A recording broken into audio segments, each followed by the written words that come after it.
Amigos oyentes, hermanos queridos, buenos días. El Evangelio del día, hoy 9 de noviembre del año 2018. Aquí estamos Patricia y Miguel, este matrimonio cristiano, dispuestos a leer y comentar este Evangelio. Primero, la lectura, Patricia. Lectura del Santo Evangelio según San Juan, capítulo 2, versículos del 13 al 22. Se acercaba la Pascua de los judíos y Jesús subió a Jerusalén y encontró en el templo a los vendedores de bueyes, ovejas y palomas y a los cambistas sentados, y haciendo un azote de cordeles los echó a todos del templo, ovejas y bueyes, y a los cambistas les esparció las monedas y les volcó las mesas. Y a los que vendían palomas les dijo: quitad esto de aquí, no convirtáis en un mercado la casa de mi Padre. Sus discípulos se acordaron de lo que está escrito: el celo de tu casa me devora.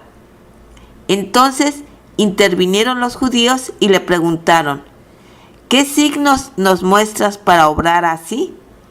Jesús contestó: destruid este templo y en 3 días lo levantaré. Los judíos replicaron: 46 años ha costado construir este templo, ¿y tú lo vas a levantar en 3 días? Pero él hablaba del templo de su cuerpo. Y cuando resucitó de entre los muertos, los discípulos se acordaron de que lo había dicho y dieron fe a la Escritura y a la palabra que había dicho Jesús. Palabra del Señor. Gloria a nuestro Señor Jesucristo. Y este es el verdadero sentido, el sentido de la vida, el sentido cristiano, el sentido que le viene a dar nuestro Señor Jesucristo al templo. Fíjense, en el templo de Jerusalén, era el día de la Pascua. Jesús había ido también a Jerusalén y consecuentemente al templo. Bueno, y los judíos se reunían para celebrar en torno del templo que había edificado el rey Salomón en Jerusalén, la fiesta de la Pascua. Bueno, pero Jesús, ¿con qué se encuentra cuando llega? Y se encuentra con algo que es bastante frecuente si lo contemplamos en los días actuales y quizá diríamos en todo tiempo, ¿no? Generalmente el ser humano, cuando pierde el sentido místico del hecho religioso, comienza con celebraciones tan formales que, bueno, prácticamente se pierde todo en rituales. Es una serie de ritos sistemáticos, casi reglamentarios, pero que pierden ese sentido profundo, verdaderamente espiritual, que tiene el culto, tal cual debe ser hecho, y tal cual era llevado a cabo por Jesús, por ejemplo, como en este caso, que viene a darle, como en todos los casos, como en todas las circunstancias en que tiene que actuar, viene a darle a las cosas el sentido que tienen. Uno diría el sentido espiritual, el sentido absoluto que tienen, el sentido que solamente le puede dar aquel que es creador de todas las cosas, el sentido que le da Dios. Claro, cuando llega, ¿con qué se encuentra? Fíjese, ¿qué le parece este fenómeno religioso? Estaban ahí vendiendo ovejas, vendiendo bueyes, cambiando dinero, todo en función del negocio que se estaba haciendo en torno a la venta de ofrendas y de todas aquellas cosas que se ofrecían en el templo como sacrificios animales. Claro, esto era para aquellos que lo llevaban a cabo y que no tenían el menor sentido ni el menor sentimiento religioso que tenía. Y tenía un sentido económico, material. Era negocio, como quien dice. Y Jesús se encuentra con esto. ¿Y cuál es la reacción de nuestro Señor? Y la reacción de aquel que verdaderamente viene a darle sentido a las cosas, viene a poner las cosas en su lugar, y entonces hace aquello que, desde el punto de vista más honesto, haría todo ciudadano si realmente se encuentra enfrentado frente a un acontecimiento de tal hipocresía que no tiene más que reaccionar de un modo, uno diría violento, no, de un modo, bueno, correspondiente. Fíjese, hizo un látigo el Señor cuando vio todo esto, cuando vio a estos comerciantes, a estos negociantes, a estos inescrupulosos. Hizo un látigo y desparramó las mesas, tiró las monedas, dispersó a los cambistas y exclamó algo que realmente es la definición de todo aquello que estaba aconteciendo ahí. Ustedes han convertido la casa de mi padre, la casa de mi padre. Fíjese, 2 veces utiliza este término nuestro Señor. ¿Recuerda usted cuando María y José, también en ocasión de Pascua, habían perdido de vista al niño? Y cuando volvieron después de 3 días a Jerusalén, se encontraban con que Jesús, que era de 12 años, estaba en el templo. Y cuando le llamó la atención y María le dice a Jesús, hijo, ¿por qué nos has hecho esto? Te estábamos buscando. ¿Cuál es la respuesta de Jesús? Del niño Jesús, de 12 años Jesús. ¿Cómo no sabían que tengo que estar en la casa de mi Padre? La casa de su Padre. La casa del Padre es casa de oración. Es la casa, el lugar de conversación con Dios. Donde existe, tenga en cuenta esto, esa intimidad entre el Creador y la criatura, entre Dios y el hombre. Casa de oración. Y para eso vamos al templo, para encontrarnos con Dios, a solas con Dios. El hombre es el lugar donde Dios quiere habitar, quiere estar en el hombre, quiere estar a solas con el hombre, con su criatura predilecta, el Dios que nos hizo a imagen y semejanza suya. Y acá, ¿qué dice Jesús? Han convertido la casa de mi Padre en una cueva de ladrones. Y no otra cosa era esto. Por supuesto, lo sacó carpiendo a todos estos negociantes.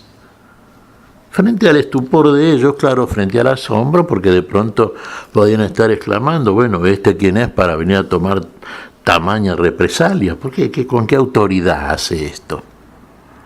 Y fíjese la respuesta también enigmática de Jesús, claro está, que ingresa dentro del territorio del misterio y que para entenderla habría que estar precisamente involucrado en ese misterio, conocedor del misterio de la vida.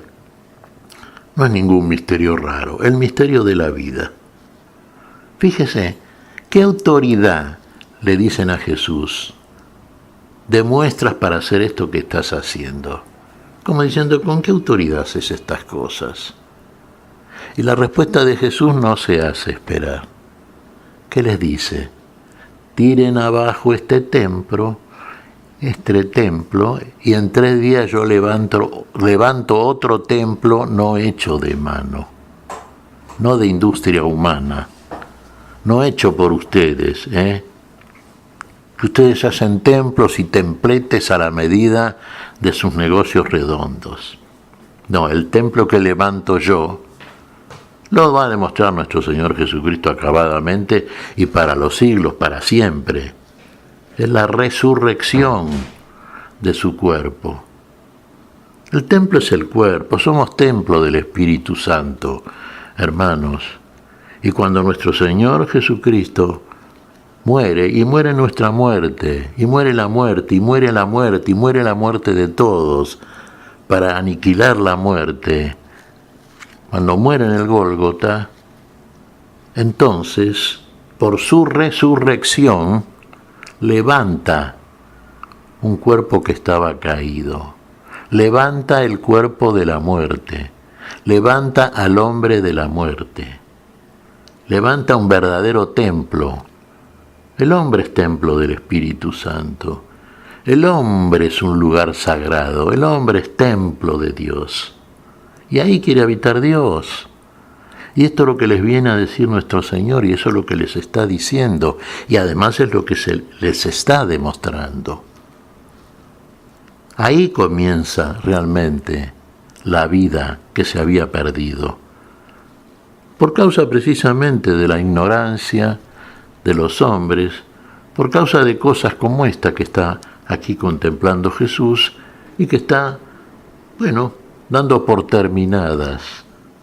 Se acaba esta historieta de los templos, de los templetes, de todo. Sí, que está bien, son templos magníficos. Recordemos cuando Jesús se retiraba de Jerusalén, claro, los discípulos, contemplando el templo de Salomón, le decían, sí, en oportunidades anteriores, qué piedras, qué construcción magnífica. Sí, admiraban el templo. Desde el punto de vista arquitectónico, evidentemente, era una obra espléndidamente hecha. Pero Jesús dijo algo, fíjese: tiren abajo este templo y en 3 días yo levantaré otro. De aquí no quedará piedra sobre piedra.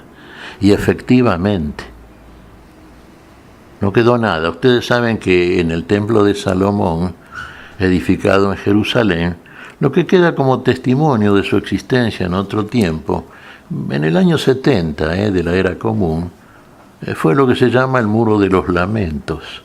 Muro de los Lamentos, fíjese. Pero hay otro templo ahora, magnífico, que este no puede ser tirado abajo, este no puede ser aniquilado ni muerto. Es el templo de la vida, es el templo del cuerpo. Somos templo del Espíritu Santo, y ese lo levanta Dios. Y ese no lo puede tirar abajo ninguna piqueta ni ningún equipo de albañilería dispuesto para aniquilar y demoler un templo. Ese lo levantó Dios y permanece para siempre. Ese llega al cielo, hermanos. Es como aquella torre de Babel, ¿recuerdan? Que quisieron hacer los hombres y llegar al cielo con una torre de hechura humana. Bueno, por supuesto se vino abajo, pero esta no, esta sí llega al cielo, esta llega a la presencia de Dios. Este templo levantado desde la fe, desde una pura espiritualidad, lo levanta Dios, lo levanta nuestro Señor. Y este no se cae más, permanece para siempre. Y todos los que son edificados en él y de la manera en que fue edificado, permanecen para siempre junto al Señor. Tiren abajo este templo y en 3 días levantaré otro no hecho de mano, no hecho de mano. Usted dirá, ¿hecho por la mano de Dios? Sin duda, claro, por el poder de Dios, por el poder en el amor de Dios en nosotros. Él nos levanta, Él nos resucita, Él nos edifica para siempre. ¿Qué te parece, Patricia? Pues mira, Miguel, creo que si tuviéramos plena conciencia de estas palabras que el Señor nos dice, somos templo del Espíritu Santo, seríamos incapaces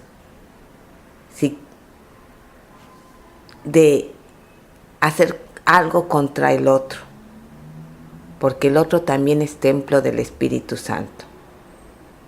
Ojalá aprendamos ya a respetar la vida humana, a darle su justo valor. La vida humana, templo de Dios, templo del Espíritu Santo. Efectivamente, Patricia, así es. Y en ese sentido, fíjate vos, ¿no? Amar al prójimo como a uno mismo. Ver en el otro el espejo de uno mismo. Ser el otro, ser en el otro, ser con el otro, ser para el otro. Esto es amor. Esto es lo que Dios quiere de nosotros. Esto es aquello que nos recuerda el templo de Dios. ¿Somos nosotros? Sí.